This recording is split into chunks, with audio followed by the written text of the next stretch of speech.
pleasure to be with you today and a pleasure to be with my co-host. Around the horn we shall go. Smiling as always, Mr. Aaron Clark of Edge Realty. How you doing, buddy? I'm doing good. Good topic today. I like it. You like that? You like that? I do. Just for you, man. Yeah. Just for you. I like it. All right. Well, that's important since it's all about you today, right, Dwight? Yep. Absolutely. I should mention, Dwight, before we go any further. So the title of today's show is, what is your house really worth? What is your house really worth? You got Zillow, you got realtors, you got appraisers. Reality is, what is it really worth? And I think that's just such a great question that everybody wants to know. Dwight, you don't care what it's worth. You just look at what the appraisal says. Absolutely. Your job's easy from that standpoint. Aaron but you need guys like Aaron and Corey, though, that really truly understand, because otherwise they put their buyer in such a hot box, because if the seller doesn't want to come off, then they've got to come. They're trying to come with the minimum down. Well, you got to pay the different. Yeah. So it's critical. It's critical in the financing side of it as well. Hey, Aaron, I'm going to put you on the spot. To start things off. How close are you when you tell your client what price you ought to list a house for or sell a house for, buy or sell, excuse me. How close are you to the actual appraisal? Are you like within 5%, 10% when it's all said and done? Now, that's of course, a tough question. I know.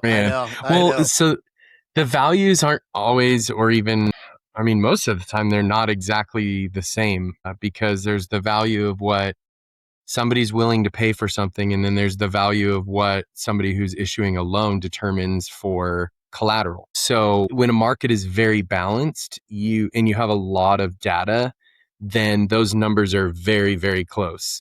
If you have a market that isn't lined up equal, they can be very far apart. And a buyer can agree that the property is worth way more than the appraisal, or vice versa.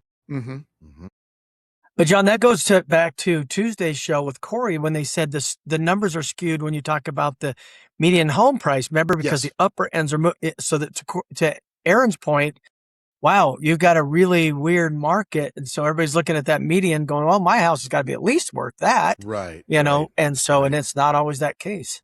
Yep, exactly. That's why I want to, especially you, Dwight, after Aaron goes through, how is everybody pricing? Because again, everybody's different. Again, Zillow and so on and so forth. But Dwight, again, you're the ultimate decision maker, right? Your underwriters are the ones that go, okay, we're going to go with the appraisal. Do the underwriters ever disagree with the appraiser? Absolutely. Okay. All the time. Not as much anymore. Because you got a lot of these automated valuation models, different things they can check, but there's still that scoring, John, on these appraisals.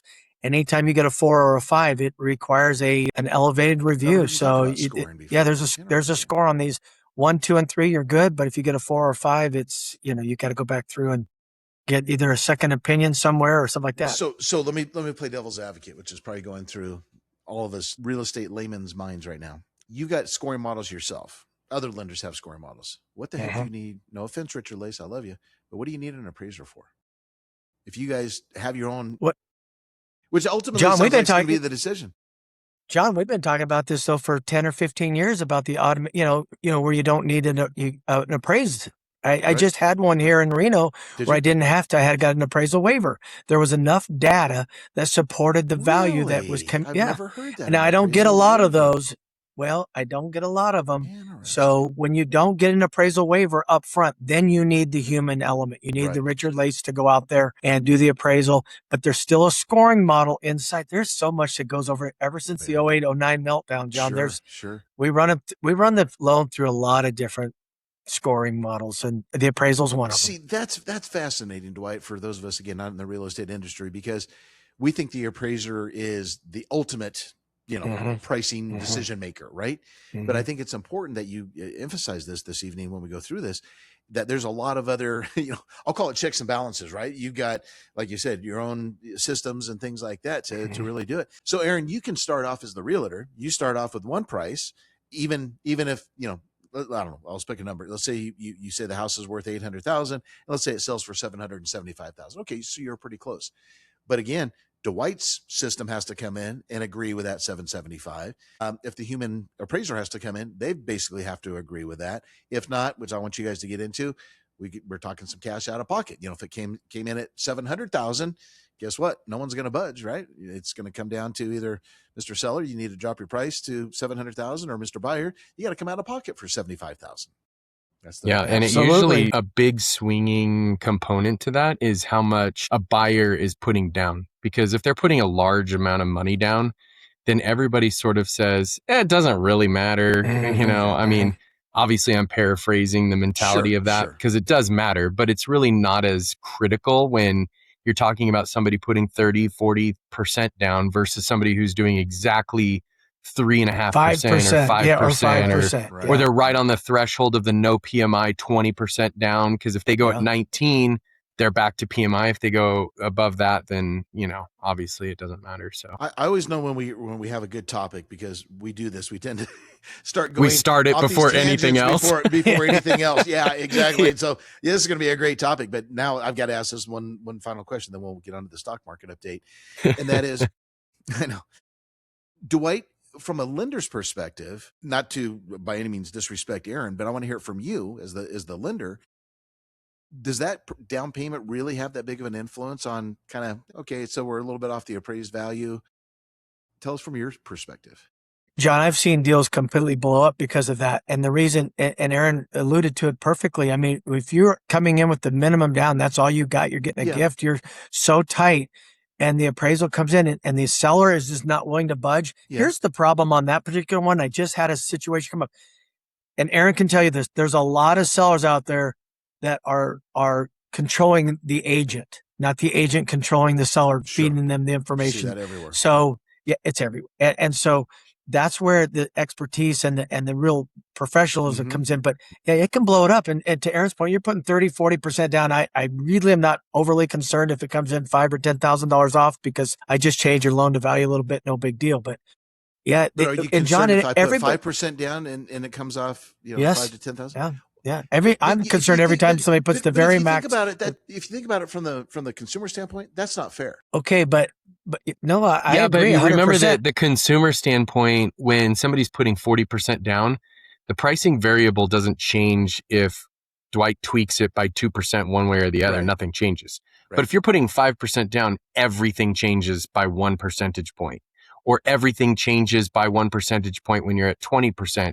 Or 3.5%, because you're at the bare minimum. So you just don't have that flexibility. But aren't you? And so the consumer's worried about the pricing, not so much the ratios. But as the lender, though, you're looking at your collateral, right? That's the ultimate. Yeah. That's ultimately what you're doing as the lender. You're going, if this person defaults, I as the lender need to be able to get out of this mess, right? Yeah, but John, that's why the appraisal is so important, because if that's the collateral, and we never want to make a loan with the taking it back. But to your point, this doesn't keep me up at night, but everybody's putting the minimum down most of the time. I mean, most of the population's putting them in. So yeah, it doesn't keep you up at night, but there is always that element that if it comes in like at $2,000 off, I usually get irritated. The appraiser can't find $2,000. Right. But if it comes out $2,000, you usually can work around that. It starts when you start to get a spread of 10, 15, 20,000. The sellers start to have this pride and this ego. And if you don't have a good seller's agent over there talking with Aaron, it starts to fall apart. And it's unfortunate, because you're right. The buyer, unfortunately, is the victim. And especially all of this stuff changes, especially with new home sales, because on new home sales, you're paying for product that doesn't quite have data or exist. And I see it all the time where my clients come in, they're using the builder's lender, the builder's title and escrow company, the builder's everything. And then the builder's own valuation comes in. I've seen them as much as $100,000 less than what they're in contract for. And the builders, sometimes if the market's slow, they'll play ball. They'll come down a little bit. Some of them are like, take it or leave it, pay the extra. We don't care. Yeah. And some of them will come right down to that appraised value. So, I mean, you see a lot of that. And on a new home purchase, you're paying a lot premium per se. That doesn't really get calculated into comparable sales. So. And the developer does not want to come down in price. Why? Of course not. And there's not a lot of meat on the bone right now. Yeah, they got 100 other homes that if they which are all relatively similar, and if they drop the price in home number one, guess what? They're going to have a hard time borrowing, for lots, the 2 through 99 or 2 through 100. Exactly. Because, hey, you just hurt yourself with your own sales price. So yeah, John, a good appraiser like Richard Lace, timing is everything. He looks out what's coming in. Hey, I got a closing. He goes and researches, makes sure. I mean, because if Aaron closed one with a new building, they just discounted at 50, and I have an appraisal done the next day, that was my most recent model match comp. Yeah, so timing is everything, and a good appraiser understands that. Yeah, fascinating. Really. Yeah, just so much to learn what goes on behind the scenes. What I love. Alrighty, boys. Well, we have burned up this first segment, so when we come back, I got to get down to the stock market side, because we had a heck of a mess today, and I've got some concerns that I want to share with everybody, so everyone can make informed decisions for their portfolio if you're not one of our clients. So we'll do that. Of course, Aaron Clark and Dwight Millard will turn it over to the Sax Man for right now in the Right Now Traffic Center. Wow, that was great.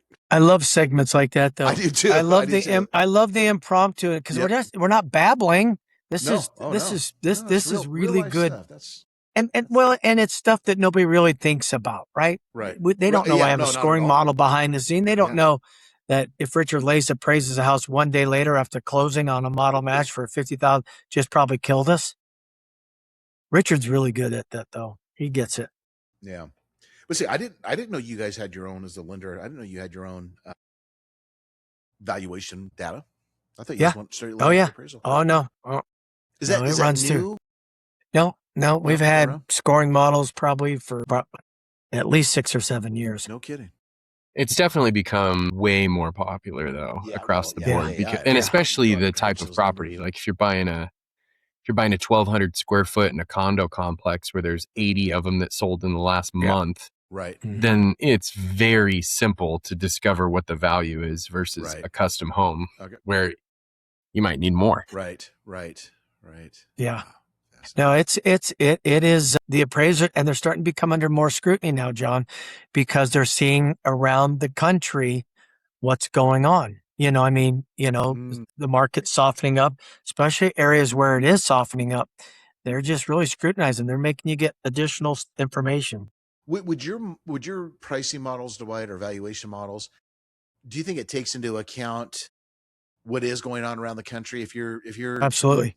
Okay, so it doesn't just pinpoint it to Reno, for example. Yeah, okay. No, well, I think that when it does the 1 through 5, it's taking data right there. But I do believe that as we start to see, I think the screws tightening down on the what I would say where you get the appraisal waivers are tightening down because it sees the data all over the country. Okay. Yeah, because a lot of lenders do loans everywhere, right? I mean, so it's that's what I was interesting. Yeah. Oh yeah. No, it really is. Yeah.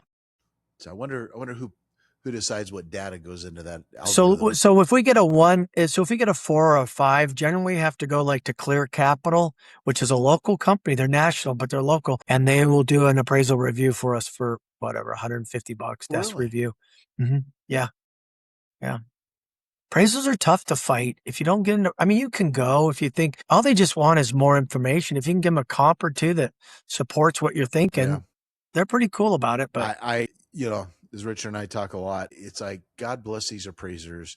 What do they make? $350, $350 or something like that. For all that time and work and liability. Yeah. That's why I'm just shocked they're still around with AI. Yeah. I mean, Aaron, bringing your real estate and your tech knowledge, couldn't the whole appraisal process be AI modeled right now or created? It's close, but I every once in a while I get a wild hair and I want to test it. Yeah. And I'll download all the data from the MLS. I'll create CSV files, formats, tables, everything, give it all of the data that it could possibly get. Right. And then tell it to go research on its own on a specific property. Right. And it's just not there. It just doesn't have it doesn't know, like, for example, it doesn't know the orientation of the lot and how that'll affect value. It doesn't understand how, like, so non-quantitative items it can't. Yeah, it can't quantitate a view, or if, like, so it goes, oh, you have a view. Well, yeah, but it's of the sanitation station. Right. Well, but it's a view. That's how AI looks at it. It doesn't go, oh, this house has a really good view and there isn't the sanitation station in it or a freeway or whatever. Right. And this house does. It doesn't do that yet. Right. And taste does not get translated by AI. So if the overall consumer, let's say, for example, is over yellow metal in the bathroom and brass colored finishes and grays and whites on everything, it doesn't understand that. It just thinks, oh, it's been recently remodeled. So it's not really that great yet. You can get a good ballpark. I mean, that's going to be kind of my stance on it, is if you're wondering what your home is worth, pull it up on Zillow and, give or take 10%, you've got an idea, because if you're going, oh, I bought it for 300. I wonder what my home's worth now. Oh, Zillow says it's 900. Well, yeah, it might be 850 or it might be 950, but at least you know that it's ballparked at that price. Wow. Is Zillow getting more accurate? Zillow is pretty decent with structured tract homes. Okay. But it is terrible with non-track customers. Well, and I think they're getting better, Aaron, and timing. They used to be a month or 6 weeks lag. Yeah. I guess. Sorry. Now it's instant. Welcome back to the John Sanchez Show on News Talk 780 KOH with Dwight Millard of OnQ Home Loans, Aaron Clark, of course, of Edge Realty. All right, we'll get to our topic here in a moment. Almost gave it to you already. What is your house really worth? Zillow, realtors, appraisers, etc. What is it really worth? The boys are going to go behind the scenes, and I've already learned a lot in that first segment. So, we were chatting off air during the break. I told Dwight, I was like, geez, I thought I knew a lot about your industry, but I didn't know this. You guys did your own, valuations besides that. And I said, is that something new with AI? And Dwight said, but no, last 6-7 years it's been around. So see, even I learned something. My goodness. Keeps you further and further away from this business, doesn't it, John? Yeah, it really does. God bless you guys. That's all I can say. God bless you guys. All right, let's get down to what happened today. Let's get the bad news out of the way. If you haven't seen what the market did today, if you read between the lines of my tone yesterday, when I was very skeptical when I told you and I won't even say a market rally, right? I think we gained 114 points or something like that yesterday on the Dow side, and NASDAQ, it was an okay day, as I said, when I would give you the stock recap yesterday. But I also told you, looking in the big scheme of things, the big announcement yesterday by Scott Bessent, the Treasury Secretary, that we're doing this massive $2 to $4 billion bond buyback of the 10, 20, and 30-year maturities. And I said, folks, keep this in mind. The bond market itself is $30+ trillion, about $34 trillion. So to do it from September through November is what they said the time period was. I said it was going to be a drop in the bucket. It's no big deal. Well, we wake up this morning and now everyone else is going, you know what? It's no big deal. Matter of fact, there was so much criticism, guys, by various, and it surprised me, right? Surprising. Criticism by various very powerful Wall Street strategists and firms coming out and criticizing Bessent's strategy, saying, it's kind of, first of all, it's kind of ironic that you announced this additional, $2 to $4 billion bond buyback right before a major government auction. I saw a stat today, and I think the government saved, which, hey, God bless them, it was a staggering amount. It was like $200 million in interest payments doing the auction yesterday when the bond yields cratered than let's say today or the previous day. So the government, we're spending well over $1 trillion now, as I also shared on the show. We've spent over $1 trillion year to date in interest on our government debt. The government debt issue has also very much surfaced in the last 24 to 48 hours. $40 trillion we are in debt. Staggering number. And people are like, this is the reason that the 30-year and the longer end of the curve is rising like it is. No amount of, little, spit in the wind type of action of $2 to $4 billion, bond buyback. So what happened today? So Bessent had to come out. He went on CNBC this morning. I'm sure this was choreographed. Went on to CNBC this morning. He said, well, you know what? The $2 to $4 billion, it can actually be higher. We may do a little bit more. And what happened? Market went, big deal. And we started selling off as soon as he did that. It had that comment this morning, and we never looked back. And we finished down 704 on the Dow, 1.32% to 52,759. NASDAQ gave up 264 points, 1%, closing at 26,067. S&P down 67 points, 0.87% to 7641. Boys, before I bring you in, I want to emphasize one point. Why I spend so much time, not only with the guys on Tuesdays and Thursdays, but just in general, talking about the importance of watching interest rates as to what's going to happen. Aaron, I forgot to send it to you. I sent it to Corey and to Dwight. I'll send it to you after the show. There was a fascinating article written by a former Fed governor today in Bloomberg. And I read this and I'm like, man, did this guy get into my head or what? And I'm going to cover it on the show tomorrow when I do my week on Wall Street. And this article, I think, what do you say, Dwight? 7 reasons why the market's going to basically tank. Within the next year. And it's the same thing I've been saying. We are so stupid that we don't remember what happens to our economy and to the markets when there is new technology. We, all 3 of us, we love AI. We love everything about AI. But doggone it, it is smelling so similar to what we went through in 99 and 2000. I know some of you may not agree, but I will share with you this article tomorrow, and you will see exactly what this former Fed governor had to say. And it's the same thing I've been saying. You've got massive borrowing going on. So let me bring this conversation back to what's going on in the Treasury market. You got this massive borrowing going on by what are called the hyperscalers, the NVIDIAs, the Metas, the Googles, et cetera, of the world. Massive borrowing going on. They have got to start making money in these data centers and all these places that they are spending hundreds of $billions in CapEx spending each and every year, right? It's not there yet. But now with these stubborn interest rates, the longer end of the curve being up there like they are, now this is going to crunch their free cash flow even worse than we've already been warned by many of these companies. Some of them are, like Oracle, they went negative cash flow because they're borrowing so much money. Well, guess what? That money's got to be paid back. There's higher interest rate is no good for anybody, right? It's not good for Dwight's world, Aaron's world, hyperscalers. It's not good for anybody. But the bond traders are going, you know what?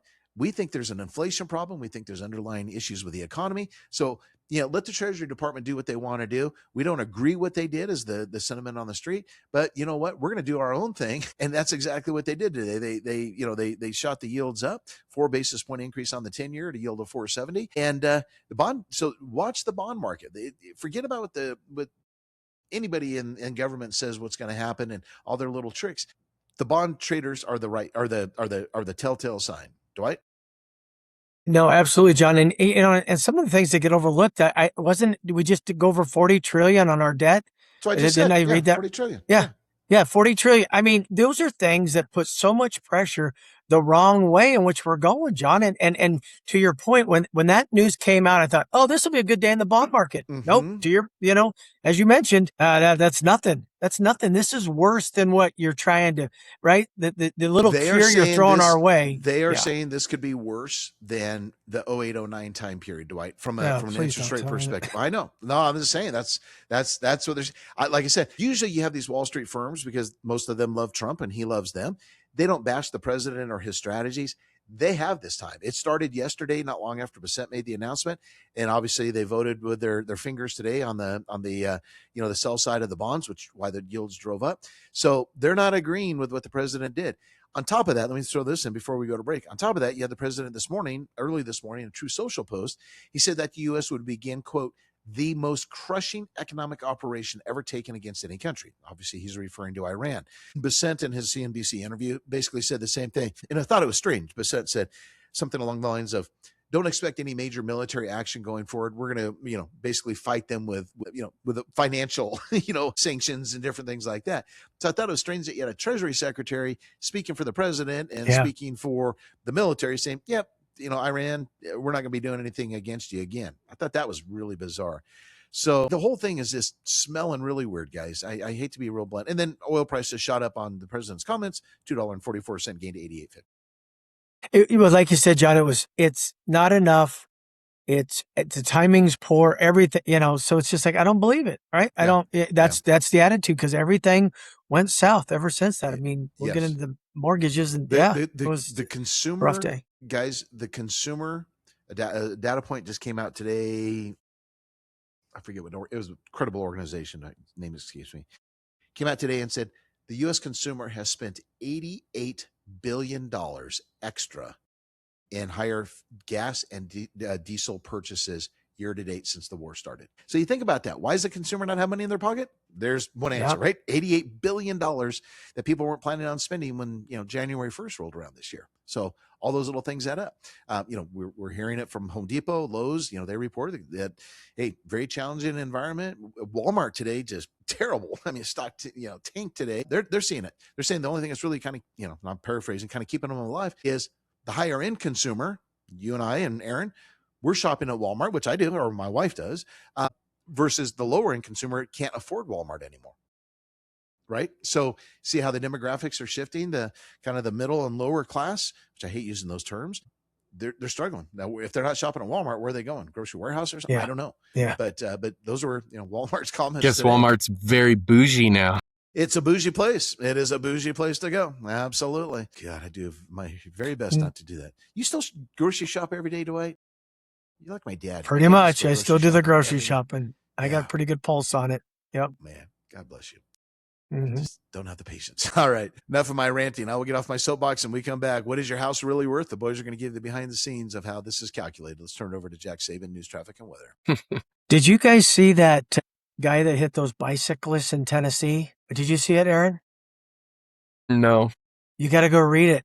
14. He hit 14 of them, killed 2 on the scene, airlifted. Anyhow, my niece, Kelly's daughter, was the trauma nurse that they brought him to.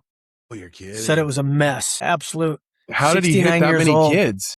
They said they smelled pot in the car.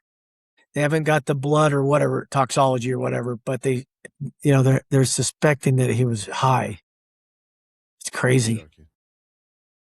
If you look at it right there, Tennessee bicycle, and they're an elite bicycle team. They've won lots of. Oh, it was a team that they hit.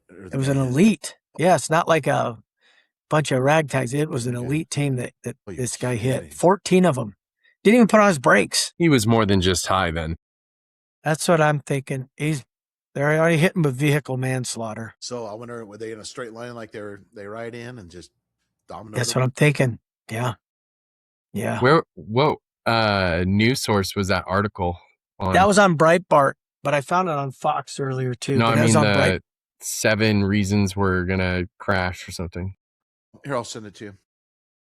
I was just curious. Yeah, it's a phenomenal article. What's crazy is there's been evidence and signs and algorithms that have been saying this for 15 years now. And say hi to John. Nothing happens. Hi, so I'm John. so say curious. Hi, John and Aaron.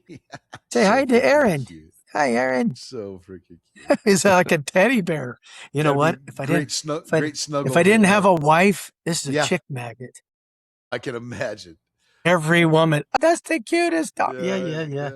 You too. Yeah.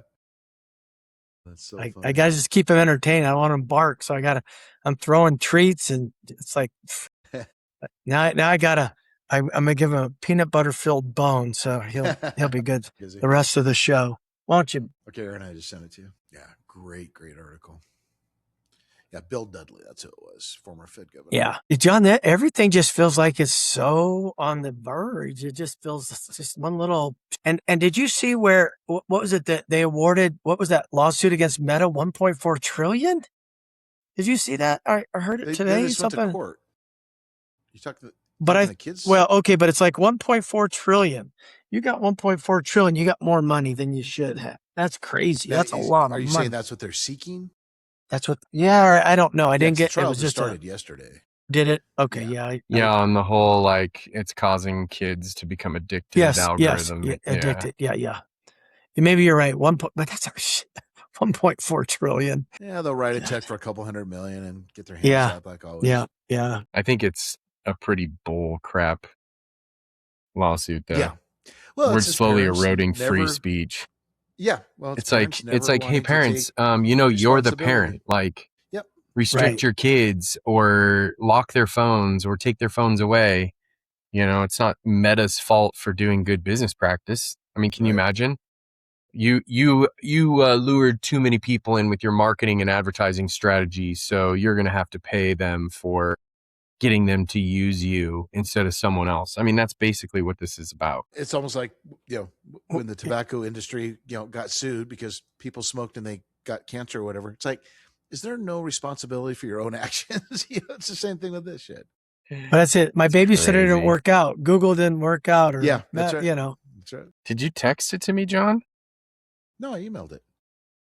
Did not. Still don't have anything. I mean, I don't think it would have gone to junk. Let me just double check. Yeah. Out of my outbox. It's titled Market Predictions, my email subject. Here we go. All right, we're gonna have to really consolidate this. We're gonna be so tight. I won't say much. I know you don't believe it, but I will. I'll only say if you want to ask me. It's like you're talking to your wife. Honey, I'll be quiet unless you want to. All right, I got it. Oh yeah. So that dial-up modem. Music started. Okay. I'll ask you later. Welcome back to the John Sanchez Show on Newstalk 780 KOH with Aaron Clarkovich, Realty Dwight Millard of On Q Home Loans. All right, once again, here's how we finished up in this tough day. 704 loss on the Dow, 1.32%. NASDAQ down 263, 1% decline, and the S&P lower by 67.87%. What is your house really worth? Now, before we get to that, Dwight, we got to talk to you real quickly. So again, as I said, 4 basis point increase on the 10-year, 470 was our close. How'd we do on the mortgage side? Yeah, John, I think we dodged a bullet initially because the mortgage-backed securities, they were down 25 points right at the opening. So, I mean, I just expected this thing but we only lost 4 basis points. So according to Mortgage News Daily, 6.76 up 4 basis points. So yeah, we've been just sitting in that 6.7, 6.8, 6.82 range for several weeks now. So no relief. It just, and we talked about the other day, you take one step forward in a positive way and then you take three steps back, right? And it's so hard to get that one positive step. Exactly. But it gets wiped out with, but yeah, it's a tough ride. We're just going to have to, hang in there. All right, Aaron, here we go. I call you up this morning and I say, Aaron, I want you to list my house. The first thing out of my mouth is, Aaron, what the heck is my house worth? I want you to walk us through exactly, as a top-notch realtor, what you do to answer my question. Let's start with that. Well, I mean, the first thing that we do is you'll get a lot of people that'll run straight to the computer and start searching properties and trying to determine value. And we can get a generic value of an average of like what the price point is in a specific neighborhood, especially if it's a tract home or something like that, where it's easy to find like similar properties. But really the first thing is to do a walkthrough. Before I'm bringing a whole bunch of information without even seeing the home, I need to see the home. So I usually walk through, talk to the person, find out in that scenario, what things you've done, what have you upgraded? Is your home 40 years old and it's the original furnace, water heater, roof, everything, you know what I mean? So we got to determine all of that kind of stuff first, because without having that information, we're just comparing generics, which is what AI and Zillow and all these other algorithms do, is they just compare generic information, not specific information. So once I've done that, and then I'll take a whole bunch of photos and videos for myself so that I don't forget when I leave what the bathroom looked like and what this looked like and what that, or if I see any weird stuff, I'm going to take extra pictures of it. And then I can sit down in front of the computer, pull the MLS stats, look at the neighborhood, look at trends. And what Corey and I do specifically too, along with determining value of a home in a neighborhood, is we'll actually look at the trends for what's happening in the market from the month over month. Because if you're looking into a valuation of a property within a neighborhood, assuming that it matches perfectly with the last 3 homes sold, just for argument's sake, but we're heading into a downward trend or seasonally downward because we're going into the end of summer, fall, winter, whatever, then we have to assign that to a value. So if all 3 homes were exactly the same, they all sold for $800,000, and we're going on 2 months later using just seasonal or downward trends, even though we could make the argument it's worth 800 to an appraisal bank situation, really it's probably going to sell around that 780, 790 price point because of the seasonality and the stats. Okay. So a lot of personal opinion goes into it. So much. Well, personal opinion, but appraiser really focuses on what has sold. Zillow really looks at what has sold. We look at what has sold, what are market trends, what pending, how long stuff stayed on the market, what new stuff go on.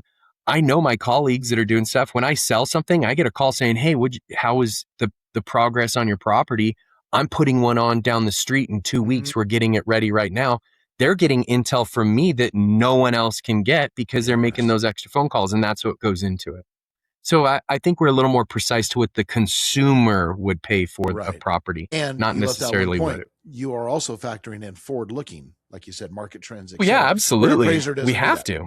Right. Yeah, we're looking at trends. We're looking at future. We're looking at past. We're looking at issues. We're looking at, is it next to a school and there's going to be crazy amounts of parking during 9 a.m. and 3 p.m.? Are you going to look at macro data such as, the Fed just raised interest rates, the mortgage rates are going up? That could slow things down. Do you get into that detail? Yes and no. I mean, that sort of translates into our market statistics. So yeah, I'll look at that. You need big swings to really take that in consideration on point. It's more the micro stuff, but we are looking specifically at future development. If we're in a specific area where we know future development's coming, or there's some neighborhoods where they're talking about removing a golf course and putting in homes or things like that. Those are all things that we're taking into consideration when we're doing pricing. And that is what AI will never, ever be able to do. Right? It can't. It's not there. Both of you are shaking your head no. Yeah, there's no way. Like well, John, one of the big ones that Aaron knows really well, they all do, is good agents, is that when the freeways are starting to come in, they're 20 years out, but sure. You've got to know that there's a potential that in your lifetime you might meet near that freeway. Yeah. So Aaron, the example you gave, excellent example, but you left out one part. What if this is a one-off house? What if this is a custom home? Or what if, this was a home sitting out in Washoe Valley on 5 acres that was built 10 years ago? I mean, not everything's a track house where you have data. So what's your procedure then? It's like the Price is Right wheel. We just spin it, and whatever it lands on, that's what we list it for. $200,000 for it. Yeah. No, we do the same thing, but we're looking, the data is more broad. And for example, let's say you have a property that's on the river. That's a really good example because that happens.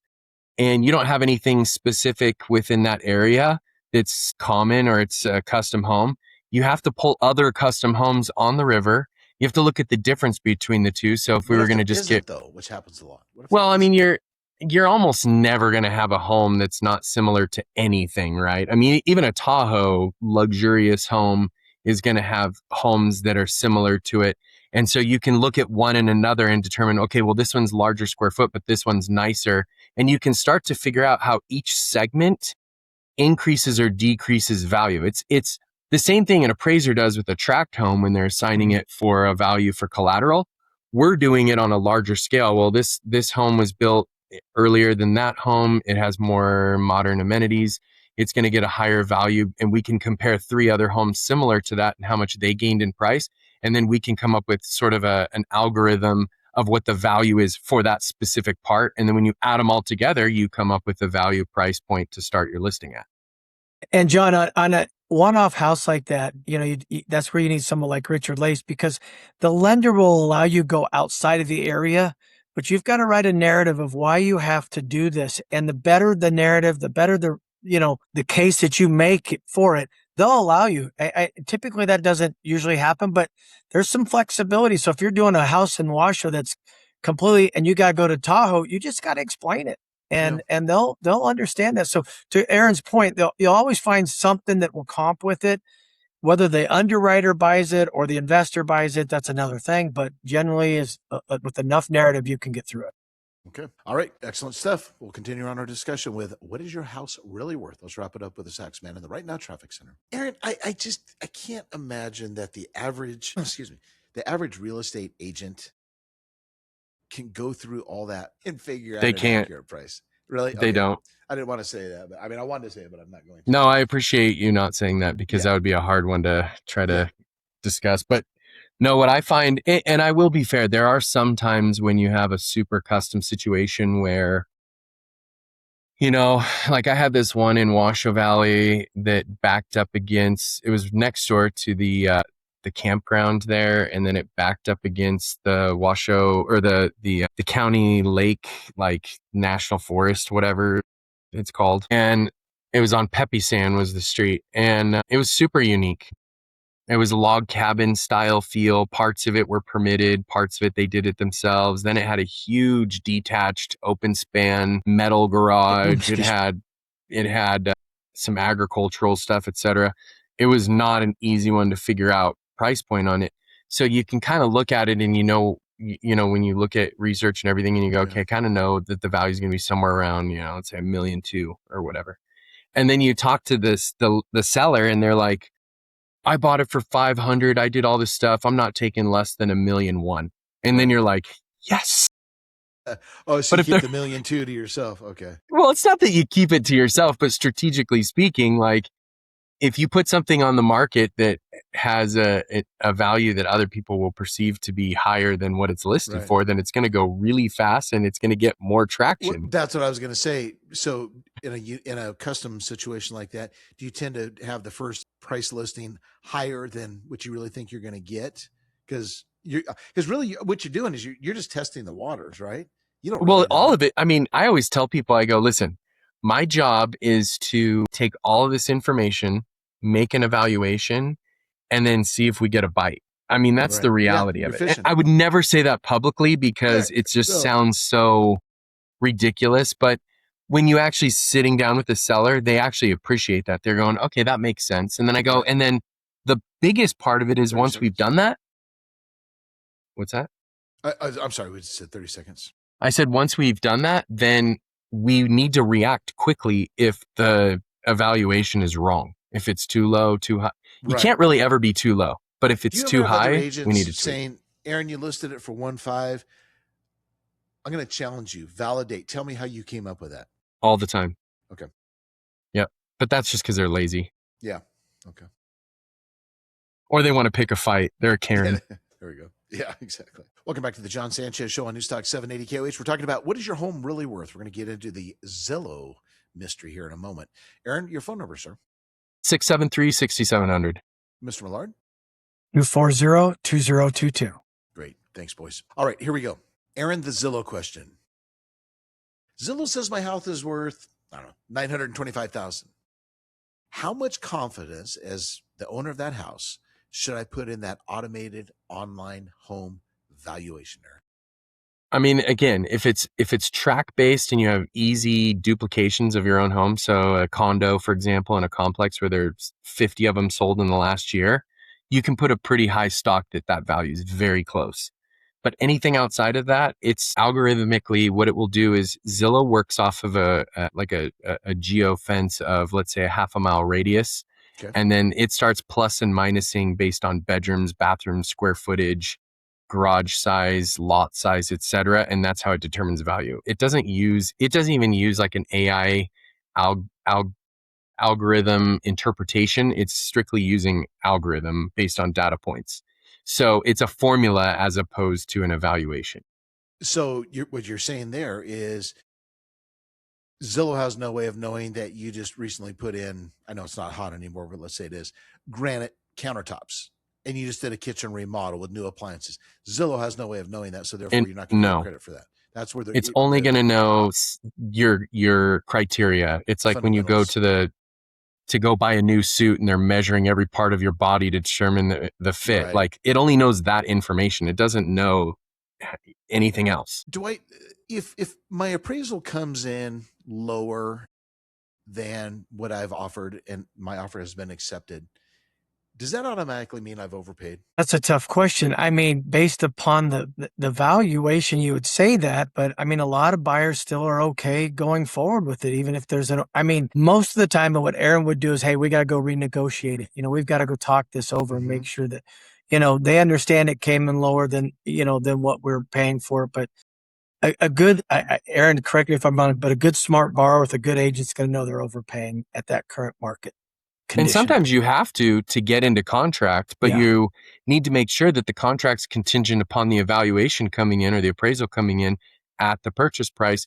But if you're in a competitive situation where you've got other buyers trying to get that property and it's important to you, you might have to offer a little bit more and try to negotiate on that back end. So, I mean, some of it's strategy. Is to say, all right, yeah, it's competitive. You're going to overpay by whatever, 25,000. Do you have that extra 25,000?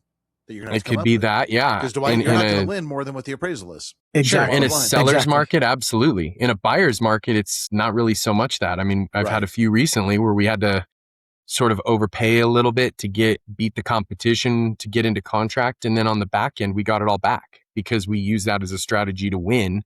And then we use the back end as a strategy, knowing that the seller doesn't want to start over again. And now there's an appraisal proving what their actual home is worth. And if it's FHA or VA, it stays with the property. And Dwight can talk about that, but it stays with the property for 120 days. Dwight, let's talk with a minute or so remaining. Let's talk real quickly from the lender's perspective, the data you're using to really get down to what you, the lender, think the house is worth. Well, John, I think the first thing, most important, we talked about earlier in the segment was if I get an appraisal waiver, then I don't have to worry about it. My reps and warrants from the Fannie Freddie, the investors are good. But if you've got to go out and get an appraisal and all the boxes check and everything, we're going to be okay with it. But very rarely an underwriter will see something and they'll ask for something else, but it does happen occasionally. There'll be an underwriter going, I don't like this value. I want another comp. I want something else, because that's the easiest thing that the investors and agencies can go after, John, is the comps don't support the value. Right. That's what they'll come back and they'll make you repurchase the loan. I mean, appraisals are so easy to attack. Right. I mean, and they can come back to you a year after, ask Richard Lace a year later, 2 years later, say, hey, we need an additional comp on that house you did. And then you're going, what? I mean, that's 2 years ago. So do you ever ask for two appraisals? No, you can't. No, you can't. Now, if there's a challenging, very, very rarely can you get a second appraisal approved, but I have been able to get that occasionally, where you can go get a second appraisal because you think the first one was just grossly incompetent or just did not work with you when you gave them. Yes. We do it a lot on divorce sales and probate sales and things like that. Before. You're right. Yep, yeah, I've seen that. Yeah, because she's never going to believe his appraisal and vice versa. Exactly. You get the average, exactly. And they are wildly different, believe it or not. Yeah. All righty, fellas. Great job. A fascinating topic. We just scratched the surface. We'll have to come back and revisit this one again in the future. But you got any questions about how this works? You got the number for the boys. They can tell you everything about it. Great job, fellas. We'll do it again tomorrow on the John Sanchez Show. God bless. Have a great afternoon.